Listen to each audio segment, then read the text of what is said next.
o som do amor incondicional. Não sei se vocês já ouviram o som do amor incondicional, então eu vou demonstrar para vocês o som do amor incondicional.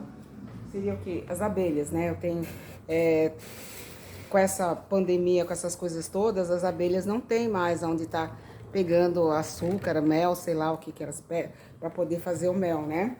Então eu tenho colocado aqui açúcar para elas, né? Mas assim, é um amor bem incondicional mesmo, que elas agradecem. É uma coisa muito linda que elas fazem, né? Para nos agradecer pelo carinho que estamos dando. Isso é o amor incondicional. Elas não estão pedindo nada.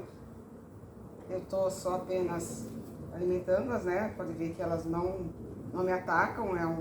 É um respeito mútuo, né? Porque eu tô respeitando o espaço delas e elas respeitando o meu. Ô, meu amor, vamos, licença aí. Vai, licença, meu amor. Licença aí. Deixa eu colocar aqui, vai. Pronto, ninguém fica embaixo. Então, esse é o verdadeiro amor incondicional. Ó, tá aqui no meio da minha mão. Tá aqui. Não tá me mordendo. Por quê? Porque elas só precisam de carinho.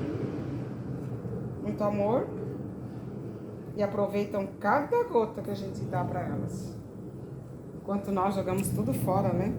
A gente não tem aquela história, aquele respeito pela comida. E elas têm muito respeito. Gratidão.